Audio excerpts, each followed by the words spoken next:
also increase the, we also increase the likelihood of injury. So yeah, well, I say yes, a balanced diet, but to me, when you start getting the rigors of training, especially in adolescence and older, you start to find that with training every day and year-round activity, diet cannot match what their needs are during these growth periods.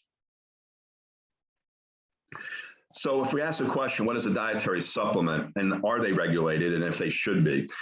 The Dietary Supplement and Health Education Act in 1994 basically wrote into law that, now this is the actual definition, I did not write this. It is intended to supplement the diet, hence the name dietary supplement. It contains one or more ingredients, including vitamins, minerals, herbs, botanicals, amino acids, and other substances or their constituents. It's intended to be taken by mouth, pill, capsule, tablet, or liquid, and is labeled on the front panel as being a dietary supplement. So there you go. That's what a dietary supplement is. Now, the question comes in is who regulates them? Now, the Food and Drug Administration will look over or regulate foods and drugs, but supplements are not drugs. They are actually just considered dietary supplements. So the FDA does not regulate supplements, and many people believe that they do. There is no such thing as an FDA-approved dietary supplement. I know there's some groups or companies that put that on their label, but it doesn't make sense. If the FDA sees it, they will write them a warning letter. But there are no FDA-approved, there's no WADA-approved type of dietary supplements. The FDA does not even recognize even certain certifications that are out there, because the FDA is not in the area of regulation. So they do not check for safety, they do not check for effectiveness before they reach the customer. But there are some rules that are in place to protect us. It's not required by the developers to prove that it's safe or effective before they're even marketed. It's really up to the FDA to show that that product is unsafe. So whenever you've heard of different maybe dietary supplements being recalled or an athlete tested for a banned substance and so forth, there was a number of years ago with weight loss supplements. There was an ingredient that was really impacting people, and then the FDA got involved. So that, that's happened. And but outside of that, the FDA will not go in to show safety of a product. And I think people need to be aware of that. In 2007, they added something called the Good Manufacturing Practice, GMP. And that is really what safeguards all of us from what we consider adulterated type of supplements that are out there. Now, these are set requirements and expectations. So the FDA sets rules and regulations that guide us for manufacturing. So that's really what is going to help ensure some level of safety for us. So for example, what we would do if we get a raw material, an amino acid that comes in, we would get what we call COA, Certificate of Analysis. We get that in, we pull a sample, and we send it off to a third-party lab. The lab will test it, and then a comparison is made against the COA that we receive from the manufacturer of that raw material to make sure it corresponds. So that way we can kind of make certain that that incoming raw material is what it is, what they're saying. And then when the product is done, then that sample finished product can then also be sent out to the third-party lab to confirm the ingredients, to confirm the supplement or nutrition facts that are found on the label. So in protein levels, I would tell you how many grams of protein, perhaps levels of calcium and so forth. Additionally, the FDA does inspect facilities, and the Ohio Department of Ag also inspects them. Registration on both of those is required, and that's just part of the process, I think, to keep people safe. So when we look at FDA regulation, they're regulating really in manufacturing, not so much the dietary supplement itself. That act in 1994 is really, it's pretty loose and ambiguous, and it was intended basically to help new products get to the marketplace that could help people. And they felt that if they made it where it was years of testing, many beneficial products would never make it there. So once again, that was the intent, but unfortunately, there are some companies who try to, I guess, circumvent those rules and regs. Are supplements safe? For the most part, the ones we're going to speak about here in a moment these are the ones where we start finding some areas. And I'm bringing these up because a number of years ago, some athletes kept asking me about Sarms and the certain names of them. So when I'm talking with parents, with social media right now, young athletes are being exposed to all sorts of information. Not only is it information, I mean, you could go on, whether it's Instagram or whatever the social media forum is, and just find guys working out with their shirts off, promoting all sorts of products. Now, SARMs that's an acronym. It stands for Selective Androgen Receptor Modulators. And there's a number of those, about 10 or so. Now, these are not dietary supplements. These are actually unapproved drugs. They were drugs that were first manufactured to deal with wasting type of illnesses. And so they're really falling under the category of drugs. But there are companies out there marketing those as dietary supplements, which is illegal. And if the FDA becomes aware of these individuals, then they will send them a warning letter and come and seize their products. When you hear about athletes who've been tested positive for some sort of performance enhancement drug, PEDs and so forth, a lot of these are the SARMs. And these manufacturers are intentionally putting them in to help give that competitive edge. We find those in weight cutting type of things. If you talk about weight cutting and muscle building, those are kind of dietary supplements. They'll hide some of these SARM drugs in there. There's been some issues also with, there was about, I think it was 11 companies received a warning letter a couple weeks ago about making claims about treating diabetes. You cannot make a health claim about treating an illness, yet there are companies out there doing that. And now the litigation, I guess, is going forward with these 11 companies. And then the other area that's concern that's come under scrutiny is having to do with CBD oils and things along those lines, cannabidiol. Now that's becoming really trendy and popular, and there are some regulations associated with that. And companies are making claims about treating all sorts of illnesses and ailments. And that's where they get into trouble, because you cannot make these statements, yet people do. With the FDA, there's so many supplements going out there making claims, it takes them a while to basically review what they need to review and then take the legal actions within their boundaries. Now, I put this up because not for you to take notes or anything, because if Dawn shares the slides and so forth, these are some names of the SARMs that I think parents should be kind of aware of, because Testosterone, an athlete came up to me, I forget, a number of years ago and said, "Hey, Dr. Vanata, is it okay if I do Testosterone?" And I said, "Testosterone." I'm like, "Well, that's a SARM." Now, there's also these numbers are the RAV140, and then there's chemical names that probably are like 30 or 40 letters and words long. So there's a lot of different things that these companies can kind of market their products under. So Testosterone, Creatine, and the rest of these.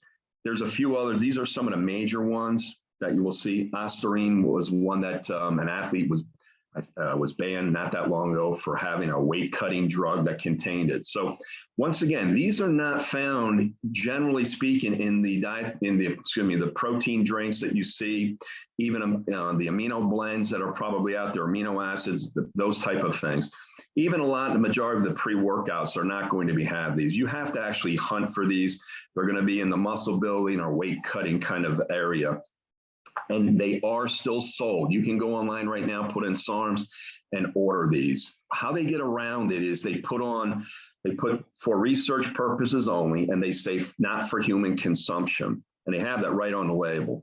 So once again, I'm just bringing this to the attention because these are banned. There are detrimental health effects from these, a couple of these with lost vision and so forth. So these will not be approved. These are drugs that need to be regulated. And if someone needs these for a certain condition associated with growth or wasting, that's going to be followed by a physician. So once again, please keep your eyes open for those. And we do not deal with these. We do not have anything to do whatsoever with any SARM.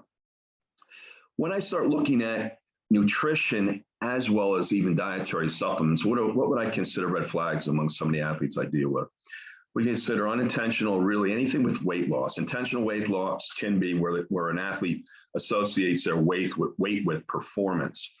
And that also is a concern area. So they think the lighter they weigh or less they weigh, the better the performance will be. So cross-country runners feel, well, if I could lose more weight, I'll get faster. And this can be very detrimental, obviously, for their health, but it can also lead to some disordered eating. And we see that pretty regularly.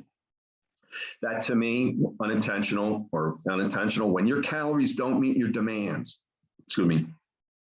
that's what we consider condition called REDS, relative energy deficiency in sport. And we see this among men and women and girls and boys, where their energy requirements are not meeting what their needs are, and they start to drop weight unintentionally.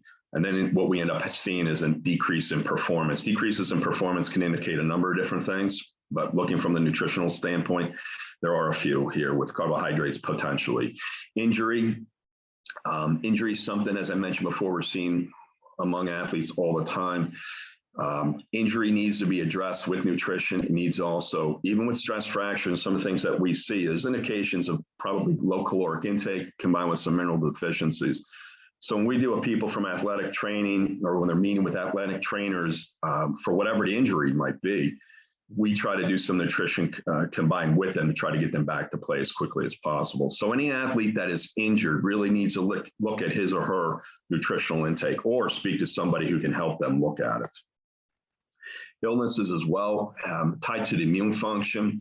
We see overtraining and low carbohydrate intake below 45%. We usually find people start becoming ill. There's a few other vitamins, or minerals within zinc, vitamin D that I'll mention about coming up, that also really deals with immune function. So when athletes are ill all the time, we need to look at what is their nutritional intake and do they need additional supplements.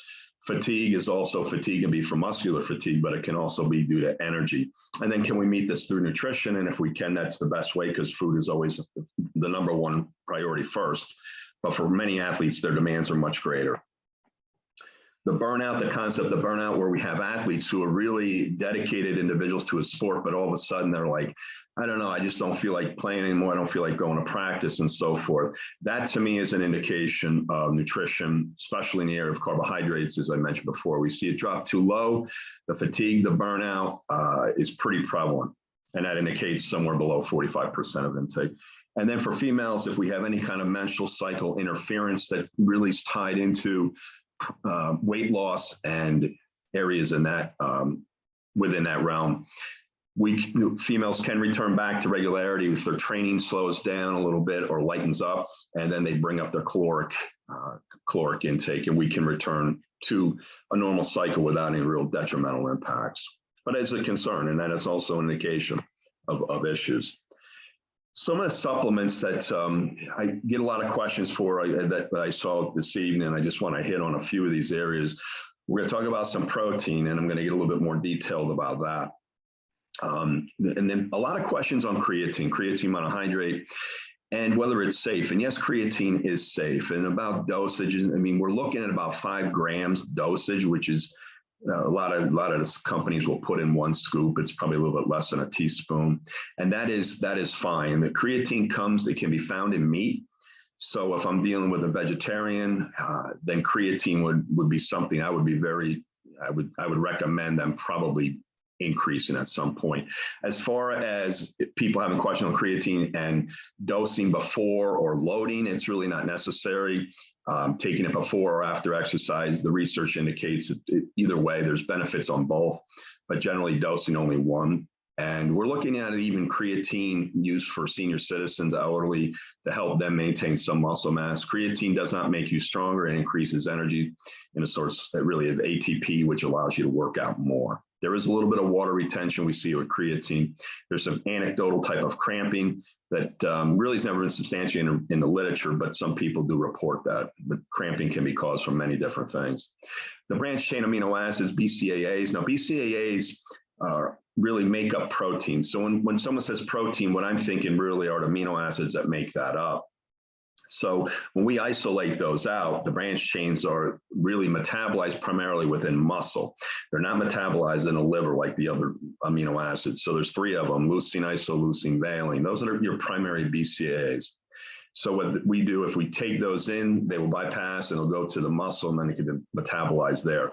Those are also the ones we don't want to break down when we have any kind of muscle loss. and if our calories are too low. BCAAs are beneficial in pre-workout, or say before working out, during workout, and even post-workout. And I'll hit on that a little bit. Fish oil and krill oil, and you can even get plant-based, because the fish and the krill get it from algae. So if somebody wants to get a vegan source, you can get algae oil that contains these fish oils. The two of them, the primary ones, are DHA and EPA. EPA is really the anti-inflammatory one, is beneficial for athletic performance and decreasing inflammation and swelling. There's also some interesting research that looked at fish oil given to football players, and then looked at the amount of concussions that they suffered.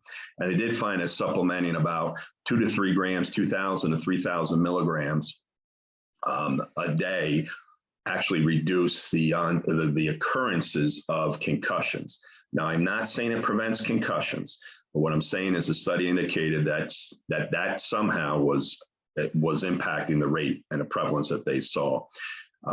So for adolescents, 1,000 milligrams of fish oil, there are no side effects from that at all. And when I think of concussions, I don't think football as much. I think of soccer, with a lot of head-to-head contacts and concussions. So fish oil, I think, is a dietary supplement that would probably be beneficial for most athletes to consume and safe.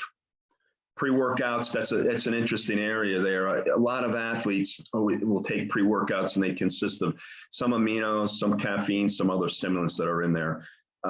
Overall, athletes do not need to take pre-workouts. We have a couple that people kept asking us for, and we made two, primarily based on amino acids. But the majority ones that are out there are just stimulants.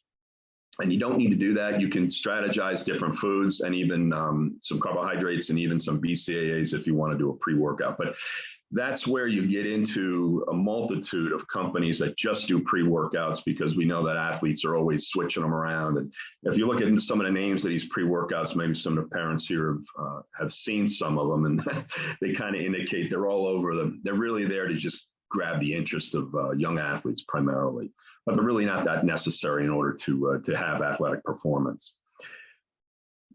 As males and females, just as a reminder that there are differences. There are different needs within males and females when we look at nutrition, as even dietary supplements. We're going to talk about some vitamins and minerals as well, because they fall under classification of dietary supplements.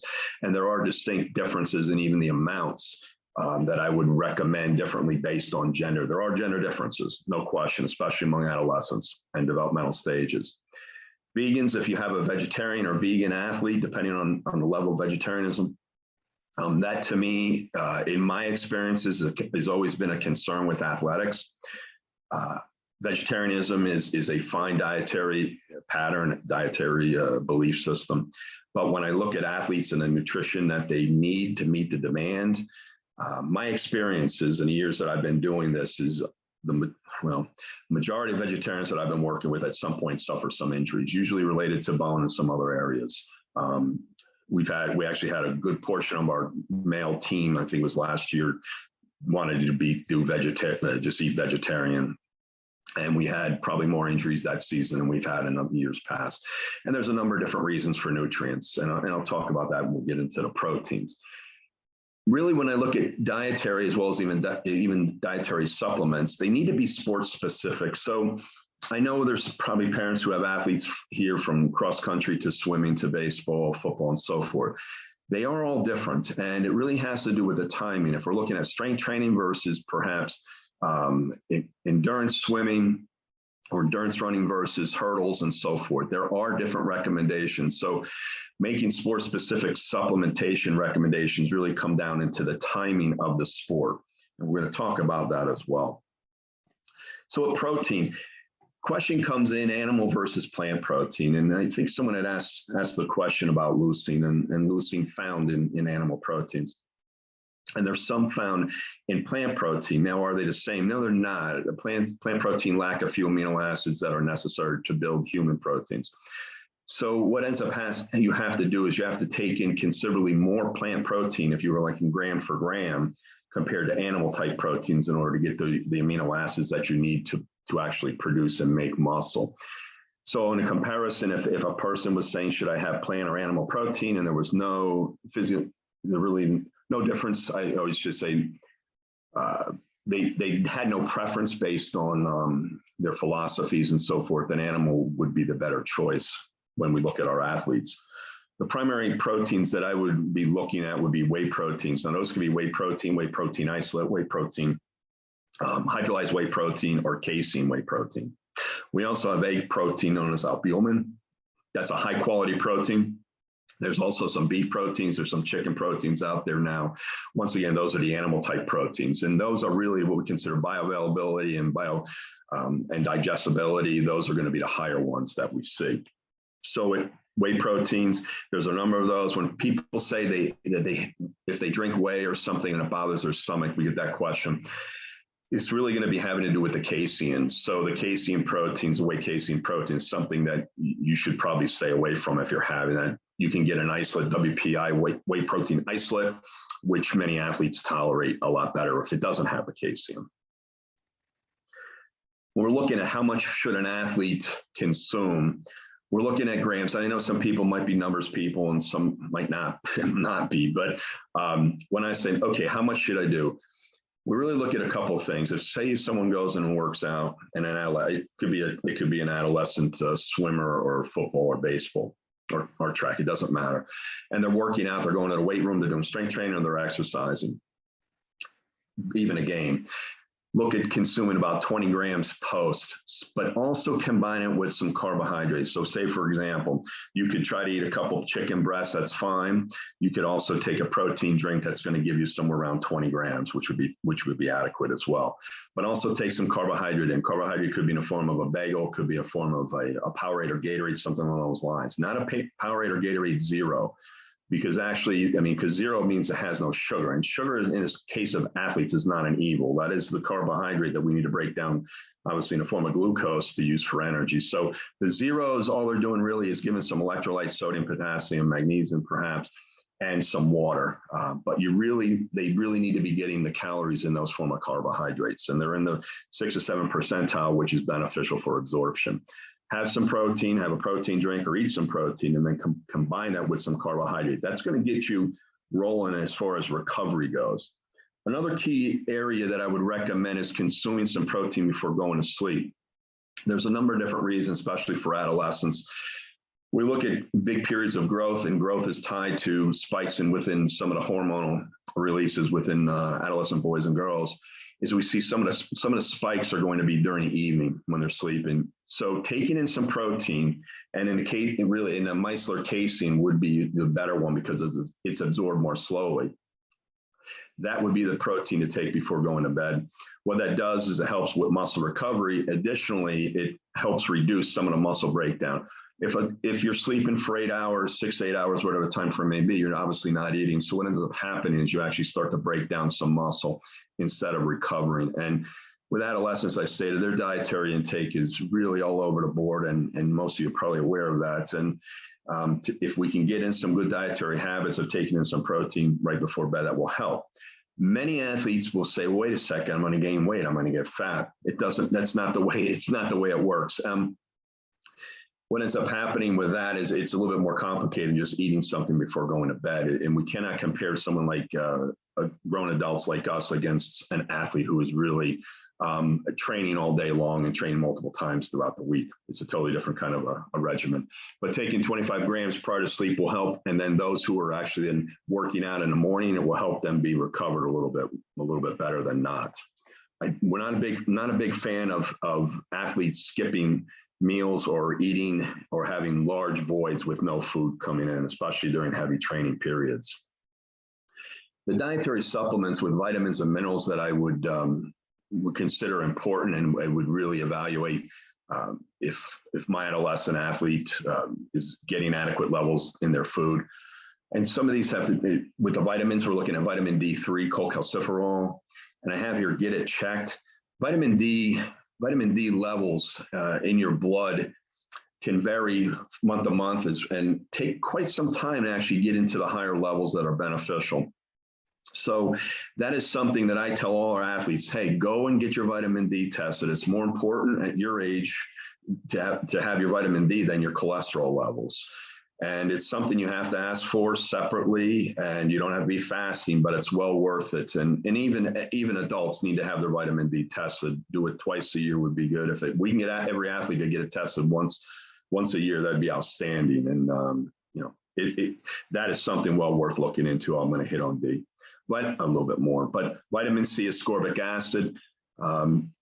Most athletes aren't getting enough of it. Now, if we look at the RDA, many of you maybe have heard the terms of RDA levels for vitamin C. They're around 70 to 90 milligrams per day. That's not even remotely close for an athlete. If we look at during physical activity, exchange of oxygen, you actually create what we call more free radicals, and you're actually almost damaging your cells more by exercise. And it's this weird paradox. What you need to do is then take in more antioxidants, and that's probably a term many of you have heard. Vitamin C levels, though, should be much higher than that, than the 90. They should be somewhere around 1,000 milligrams for athletes. There are a number of different things. Vitamin C is not only associated with antioxidants and help with immune function, it's also associated with bone. A lot of people just say calcium, maybe vitamin D, but bone. But no, vitamin C is also part of that structure. So we see students, or we should say adolescents, who are low in their dietary intake of C and also other nutrients. That's how we can start to see an increased risk for stress fractures. Calcium is another one. Looking at even low levels of supplementation for female athletes who are low in their caloric intake can help reduce some of the onset of maybe some fractures that we see from cross-country running and some other sports. And then the other minerals, or vitamin B and iron is something female athletes should always be concerned with, but not just go out and start supplementing. If someone says I'm fatigued and so forth, that doesn't mean you're iron deficient. You could be low on iron, but you need to get it tested before you start going out and supplementing iron. Boys, there's probably no reason for them to be supplementing iron if their dietary intake is fine. Zinc and iron we can get in some plant sources. Unfortunately, it's not absorbed efficiently. And iron we can get in primarily our animal type food sources. Zinc the same way. Zinc is important for immune function and fighting off illnesses and a number of other biochemical areas. Zinc is also found in meats. It's also found in plants. Unfortunately, there too, it's not absorbed efficiently because it gets bound up with fibers. B12 and B6, those are some vitamins of concern for vegans as well, because those are also found in meat, and they're also associated with recovery and performance. So if I'm looking at vitamins and minerals that I would be focusing on for adolescents, would be the D, the C, the calcium, and the zinc, and the 12 and the 6.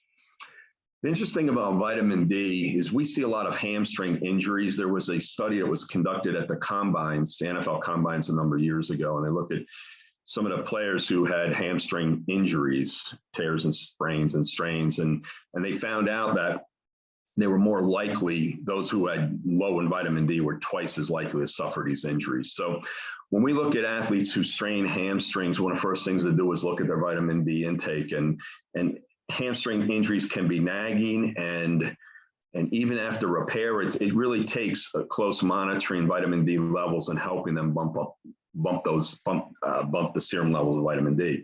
The only really dietary sources you're going to find vitamin D would be in some fish, some egg yolks, and then some fortified dairy type products. And people ask about fortified dairy products, the low fat versions would be the better one. Vitamin D has also been shown, low levels of vitamin D have been shown to be associated with levels of depression. And that's interesting in the area. There's some studies have been done that looked at vitamin D and actually helping to raise the mood of certain individuals. So there's a lot more going on with vitamin D than just bone. There's receptors for vitamin D's on most of our cells in our body, indicating that there is a much larger need than what we realize right now. The bigger the athlete, the more likely they are to be deficient. So if I see an athlete who is 300 pounds, there's a good chance this athlete's going to be deficient. And, when we look at adolescents, and are they, people say, well, what is the age that they should be doing supplements and at what point? And if the other couple months, it was a month or so ago, I was scanning and I watched the Little League World Series, and I can't recall which team in the U.S., but there was a guy, there was a guy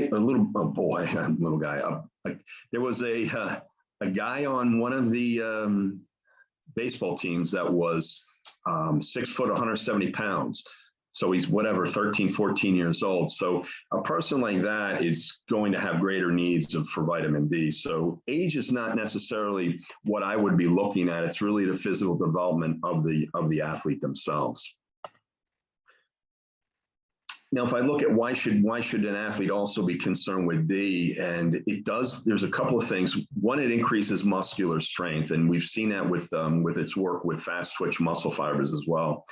So UNC Chapel Hill, they actually supplement all their basketball players. They have, when they come in, they're screened. Anyone who's on the low side, they will supplement them at pretty high levels for a couple of weeks, retest them and make certain that their levels are higher.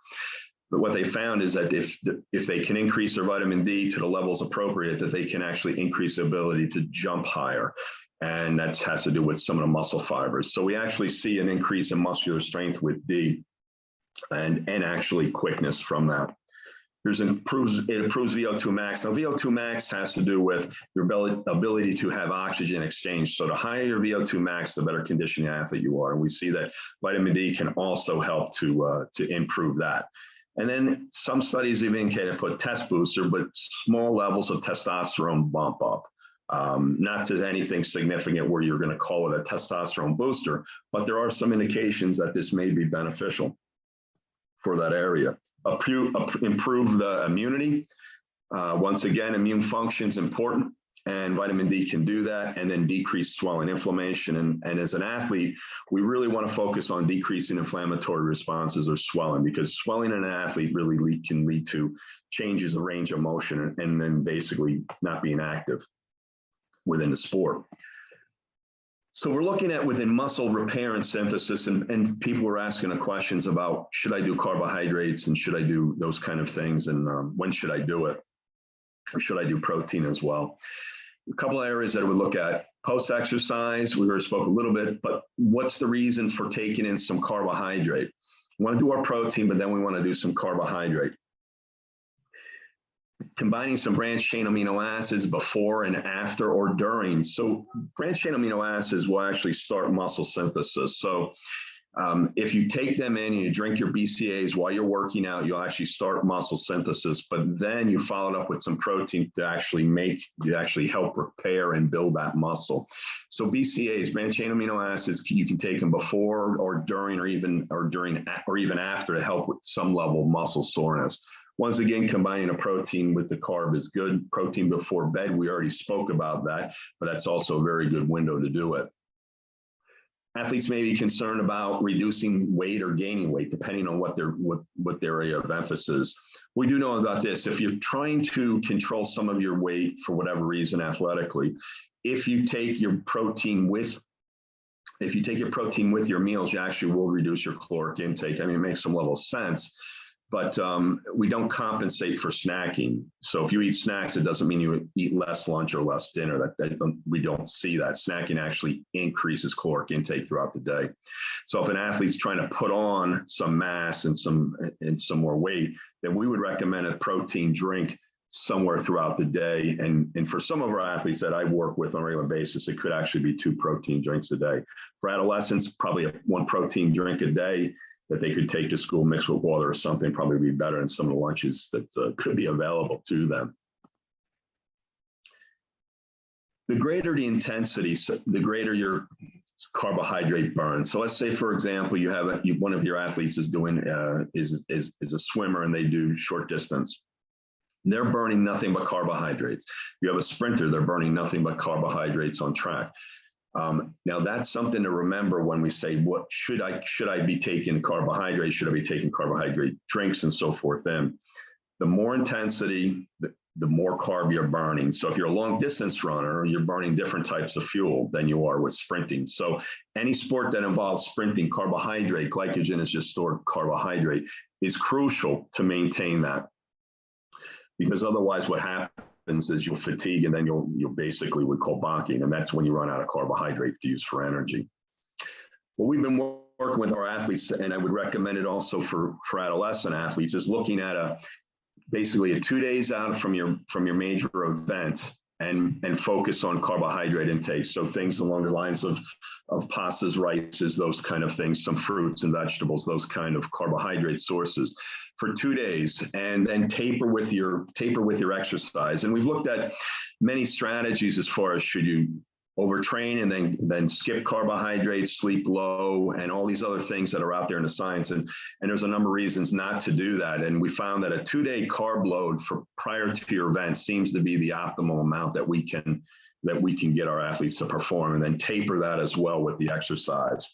The amount of carbohydrate that we're speaking about is going to be the area 6 to 8 grams. And once again, I put this down in case somebody really wants to get into the numbers later on, obviously not right now for our discussion. That's basically an awful lot of carbohydrate. We work with our athletes to try to increase carb for those 2 days. It takes a serious effort. And if you don't put the effort in, you're not going to get that level of carbohydrate in. And we will see it in performance. When we're looking at athletes that have, let's say, multiple day events where it could be in a tournament and they have games on Thursday, Friday, Saturday, and Sunday, those days prior to those events are crucial to be able to carbo load, because if you don't, you're not going to be able to reach your highest performance later on, especially later on in those tournaments. Fasting and sleeping, what we do know is if people are fasting, and that's the thing, I don't know if you've encountered that with any of your athletes who's trying to say, hey, I want to fast and do all that, and sleeping and resting. One of the areas of concern with that would be the breakdown of muscle and lean muscle mass. And you never want to lose muscle. And if an athlete drops weight, it's never just fat. If they gain weight, it's never just muscle. So what ends up happening is when you're fasting and you're not consuming foods, you're breaking down muscle. And we know that. And I've never seen where a decrease in muscle fatigue, or I should say muscle, within athletes has been beneficial. So eating before bed and all of that, because we are breaking things down. When we're trying to restore the glycogen and basically how to restore energy within our athletes, there's a couple different key areas that we want to focus on.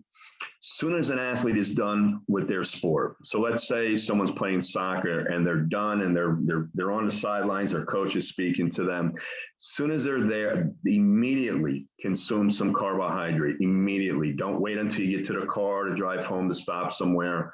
Don't walk to the cafeteria, in our case on campus. No, immediately.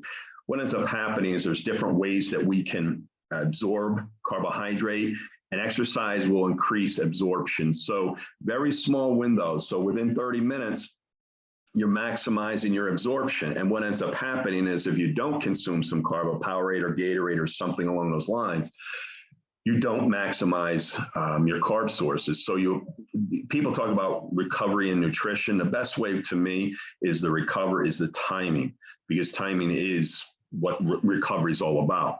So if as soon as you're on the sidelines, whatever it is on the ride home, within that period of time, drink a Powerade, Gatorade, take some carbohydrate in. It'll make a world of difference for you. And if you don't, then you're going to wait a little bit later. That absorption is going to be a lot slower. So say you go home, it's an hour and a half, decide to have some pasta, the absorption of those carbohydrates will be reduced.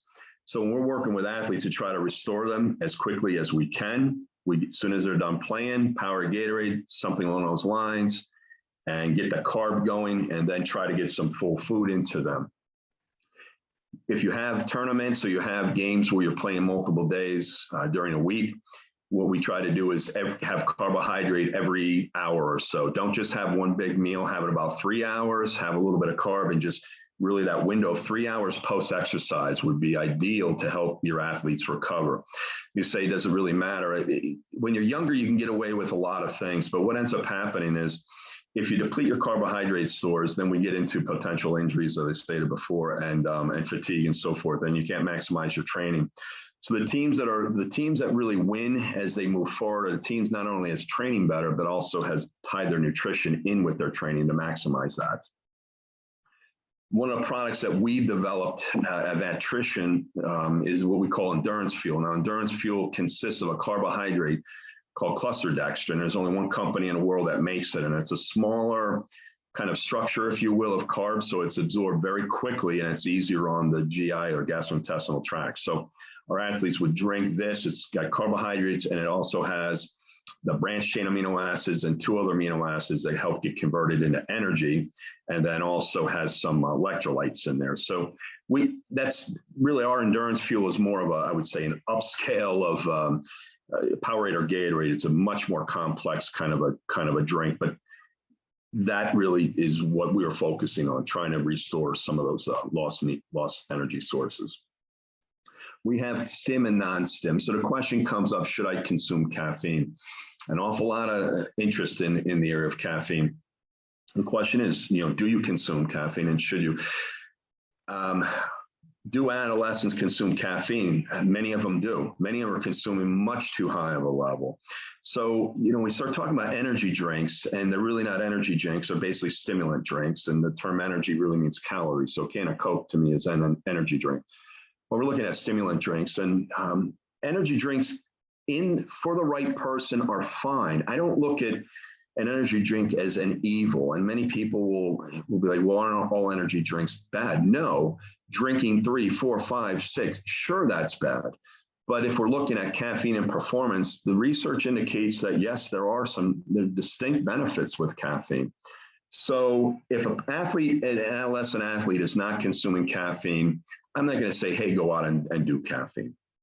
At some point in their competitive career, if they move on to collegiate levels, then I think that would be the point to really start investigating. Or maybe if you're 17, 18 years old, along those lines. Younger athletes, it really at that point, even though there could be some small benefits for them, the downside could be that it's just too high of a level for them. But as later on, they will have to investigate caffeine as an ergogenic aid. So if you're going to consume caffeine, when should you do it? Somewhere about 30 to 60 minutes before your event. About 99% of individuals will consume caffeine. You'll get a peak somewhere in that level.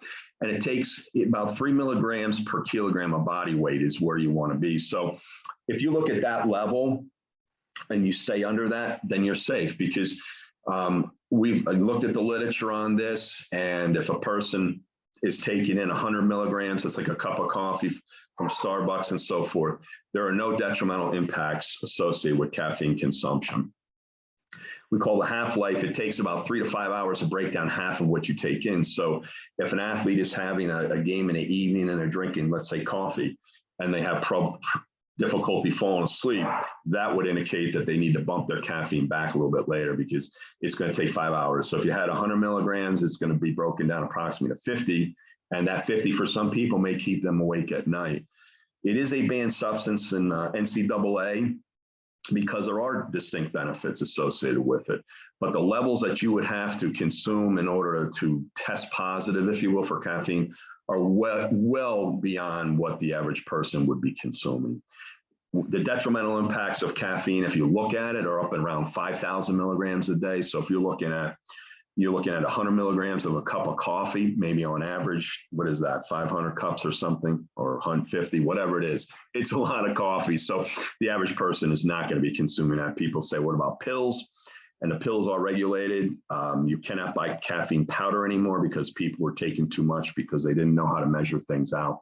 So caffeine supplements that are out there, we do not sell caffeine supplements, but they are out there, and those are assessed and fall within the ranges of what they say on the labels. Why is caffeine beneficial? Well, it does increase some level of blood pressure, but it's temporary. So people say, well, it makes your heart beat faster and raise your blood pressure. That's only a temporary effect because it's a stimulant, central nervous system stimulant. So you will see an increase in blood pressure, and you will see an increase in epinephrine. Now, what does that do for an athlete? Simply put, it does this. It decreases your rate of perceived exertion. So you're training harder, but what ends up happening is you don't realize that you're training harder. And that's due to some of the higher levels of epinephrine that are caused from the caffeine, which can be a huge plus for athletics. You're training, you're running harder, but you don't even perceive that you are.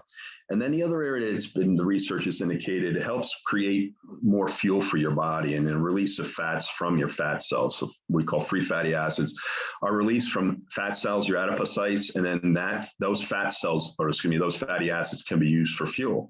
So you have a couple of things. You really have decreases in perceived exertion. You have an increase in focus and alertness, and then you have an increase in fuel availability. So that can all be tied into some caffeine use of really under 200 milligrams easily. A cup of coffee, and you could see some levels of performance. Excuse me.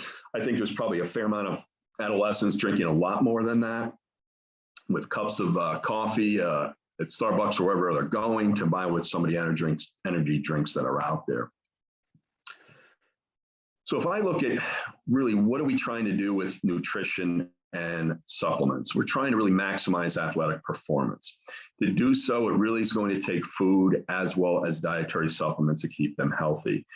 As the training regimens goes up, as these athletes, as the skill level goes up, the competitiveness goes up, or if everything seems to be travel this or travel that, it's the higher end level of intensity. It's very, very challenging to meet those needs with food.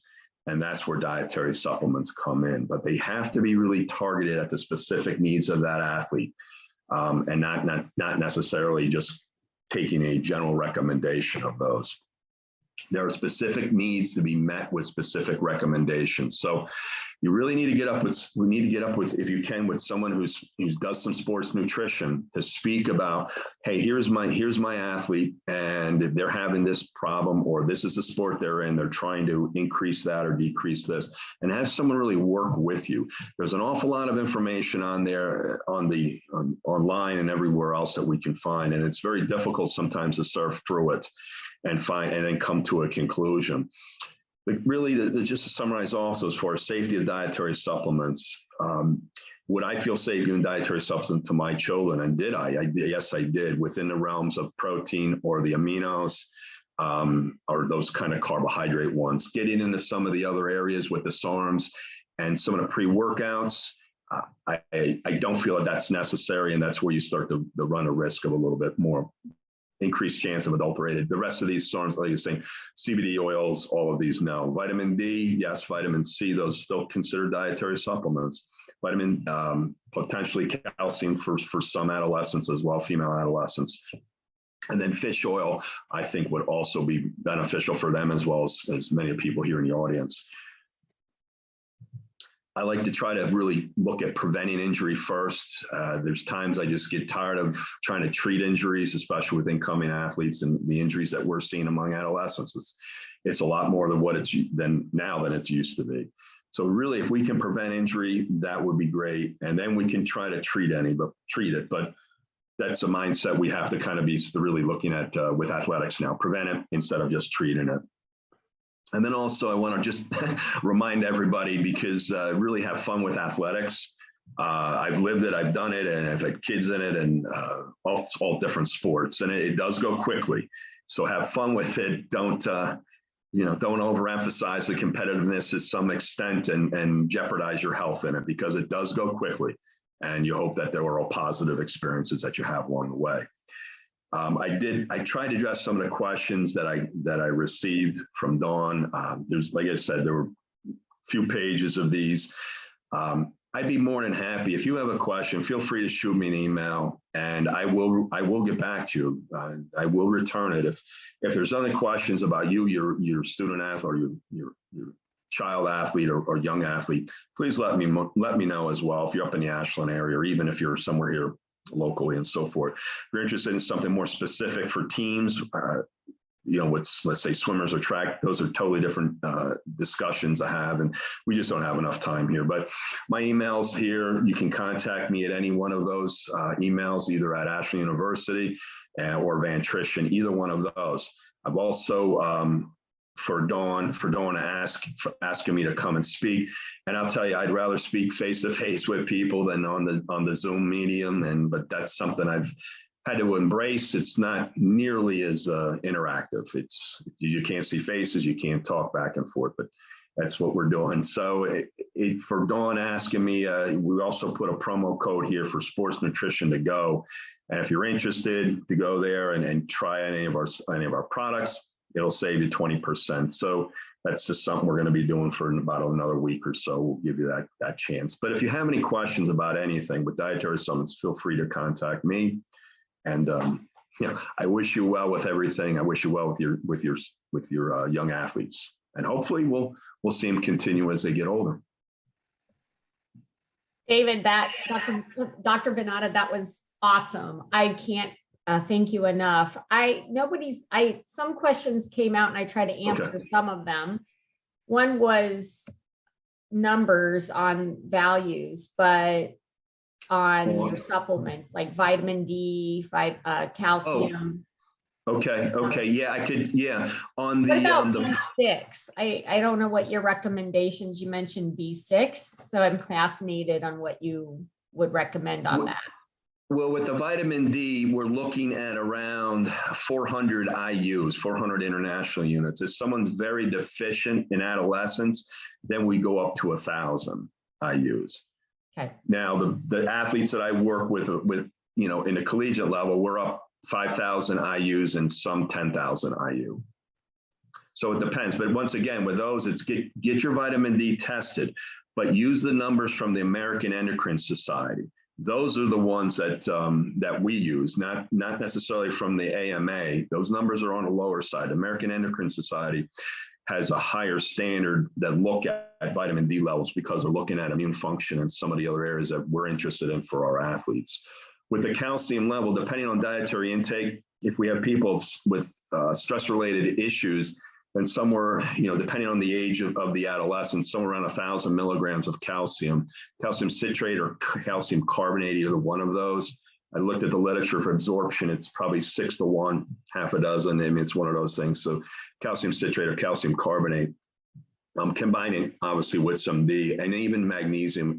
There's some multivitamins out there to combine those, which also does remind, and the B6, really with that one, we're looking really at, most people are fine dietary sources, and even with the B12s, that's really where you start looking at the vegans, and then they should be really speaking with their physician about maybe some injections, probably the easiest way to go to me with the B6 or 12s. The thing about those, even with vegans, it takes quite a while to be deficient, so it's not something you have to monitor on a daily or weekly basis. It takes a while to truly be deficient in those Bs. The one thing I will mention too, it was something about multivitamins or multiminerals. A lot of questions on that. What I'm concerned with multivitamins and multiminerals is when we take so many, let's say, molecules that have similar structures, they compete at the absorption site within a small intestine. We call it competitive inhibition. So if someone's taking a multi-mineral, let's say with zinc and iron and all that, some of these are positive charges, they're called cations, and they compete at the receptor sites. So they don't get absorbed. So we're minimizing absorption rates. The same with iron, any of these. So taking any of those minerals with fiber. So if you're taking an iron supplement as a female athlete, you're taking it with your cereal, your high grain cereal or fiber, it's not being absorbed. It's being blocked by those fibers. So that's also the timing. Drinking tea is something I would never recommend with food. Tea is fine. Green tea is fine because of catechins, but I would not want to see anyone drinking tea with their meals. There's compounds in there that will block absorptions of many of these minerals. So if their one meal is their lunch and they're drinking tea and it happens to be their main iron source, they're not maximizing absorption. So the multiminerals, to me, that's people are looking at for nutrition insurance, if you will. But I'm more specific in saying, no, let's target this vitamin for that situation, not just a multi, because you're not absorbing it.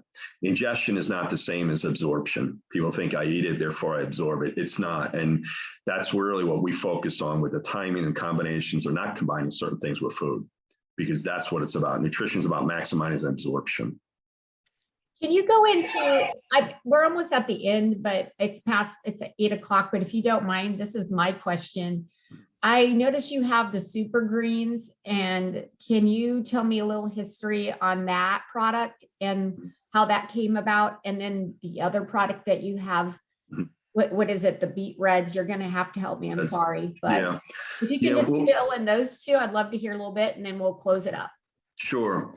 And those are the one area, you know, when you look at, I mentioned we do the power greens and power reds, and basically greens are looking at plant sources and really the benefits found within those plants. A lot of those benefits has to do with the pigments that are found within those. So if we're looking at certain algae, I mean, if people say I'm going to eat algae, but you know, there are some certain pigments in there, the blue pigments that are antioxidant beneficial that we can find in those.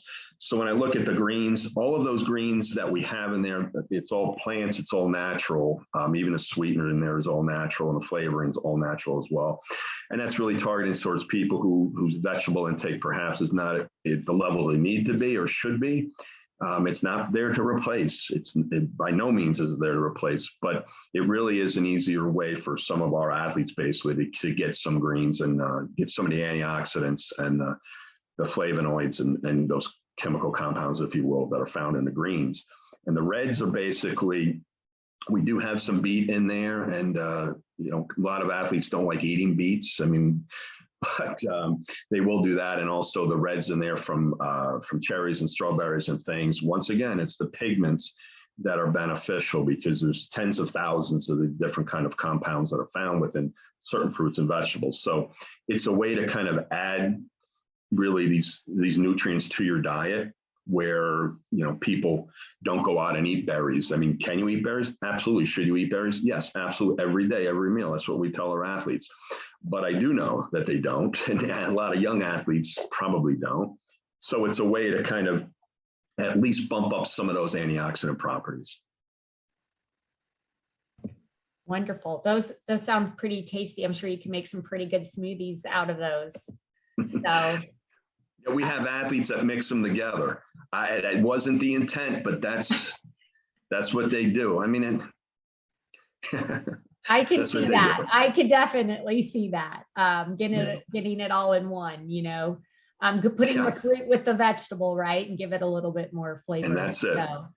So yeah, but in that case with absorption, that was what I was worried about when people started doing it. And looking at the absorption site within a small intestine, I'm not concerned. There will be no competitive inhibition there.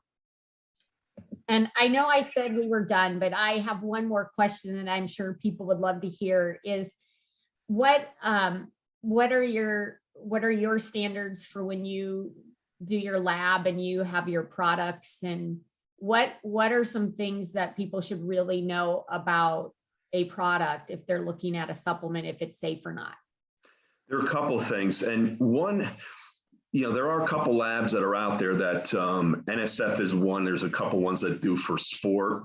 And we did look into that, but we're a small manufacturer, and they were on average probably in the neighborhood of $20,000 plus per batch. So if we're making, you know, a small batch of 10 pounds of vanilla, and then we make another 10 pounds of chocolate, you know, that would have been that. Those are separate batches. So that's a test for each one of those batches. So that's a whole nother world as far as testing. FDA doesn't even recognize those certifications. So there are a number of different labs out there that will test for what we call purity and concentration of the products, and they are all recognized. These labs are all recognized by the FDA. So our goal is to make sure whatever we're saying we're buying, we're getting, make sure it's safe. There's microbial, make sure there's no microbes or any kind of adulterants in there, and they test for those. So the products that we use, because we're, you know, our protein blend has 4 proteins in it, and a little bit of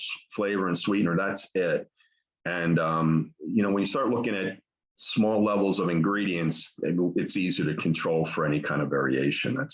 It's when you start looking at some of these products, a protein drink that has, you know, a whole side panel of like 20, 30 ingredients, multivitamins, all this stuff, that's not necessary. And so that's what we do as far as our testing goes, and with the labs, and we're confident in what they tell us and so forth. I mean, our goal was to make products that work and products that are safe. And that's really, you know, that's why we started Vantrition. But we're a small manufacturer in a world of giants. Little fish in a big pond. Maybe so. Well, you are wonderful, fabulous, and a wealth of knowledge. And I bet we could probably take each one of these topics and talk a whole hour on it. But I just want to thank you again for your wonderful presentation and the wealth of knowledge that you took your time to share tonight with us. And hopefully it won't be your last, and hopefully we'll be able to get to do this again. But again, I appreciate your time and your wealth of knowledge and sharing that with us. I thank you for the invite, and Zooming's a lot different than speaking to a group. It sure is, isn't it? You're like staring at the iPod, the webcam. I'd rather see people. I'm old school. I'd rather see faces. I love it. Well, have a good night, everybody. And Thank you. again, this was wonderful. Take care, all. Take care. Good luck to everybody. Good luck. See you, Dawn. See ya. I'll be in touch. Thanks. No problem. Love it. Thanks. Thank you.